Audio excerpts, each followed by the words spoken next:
ప్రముఖ ఛానల్ స్టార్మాలో అప్పట్లో ప్రసారమైన శశిరేఖ పరిణయం సీరియల్తో తెలుగులోకి ఎంట్రీ ఇచ్చిన యాక్టర్ ప్రతాప్ సింగ్. మొదటి సీరియల్తో ఎంతోమంది అభిమానాన్ని సొంతం చేసుకున్న ప్రతాప్ ఆ తర్వాత బ్యాక్ టు బ్యాక్ సీరియల్స్ చేస్తున్నారు. ప్రస్తుతం జీ తెలుగులో దీర్ఘ సుమంగళి భవతో పాటు ఈటీవీలో మెరుపు కళలు అనే సీరియల్తో కెరియర్లో బిజీగా ఉన్నారు. అయితే ప్రతాప్కి 2020లో మ్యారేజ్ అయిన సంగతి తెలిసిందే. అనుష హెగ్డేని ప్రేమించి పెళ్లి చేసుకున్నారు. అనుష కూడా సూర్యకాంతం సీరియల్ ద్వారా తెలుగు ప్రేక్షకులకు చాలా మంచి గుర్తింపు తెచ్చుకుంది. వీరిద్దరూ మోస్ట్ బ్యూటిఫుల్ కపుల్. ఈ జంటకి చాలా మంచి ఫాలోయింగ్ ఉండేది. అయితే గత కొంతకాలంగా వీరిద్దరు విడిపోయారనే న్యూస్ వినిపిస్తూనే ఉంది.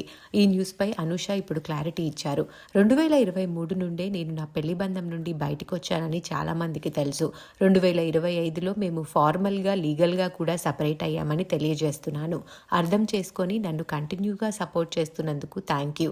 దీనిపై ఫ్యూచర్ డిస్కషన్ పెట్టకుండా ఉంటే నేను దాన్ని అప్రిషియేట్ చేస్తాను. నా జీవితంలో ఈ చాప్టర్ మ్యూచువల్ రెస్పెక్ట్తో అండర్స్టాండింగ్తో ముగుస్తుంది. ఇప్పటి నుండి నేను నా కెరియర్, ఫ్యామిలీ, నా పర్సనల్ గ్రోత్ పైన ఫోకస్ చేయాలనుకుంటున్నాను అంటూ పోస్ట్ చేశారు అనుష. అనుష షేర్ చేసిన పోస్ట్ చూసిన అనుష ప్రతాప్ ఫ్యాన్స్కి ఇది కొంచెం షాక్ ఇచ్చే విషయం అనే చెప్పాలి.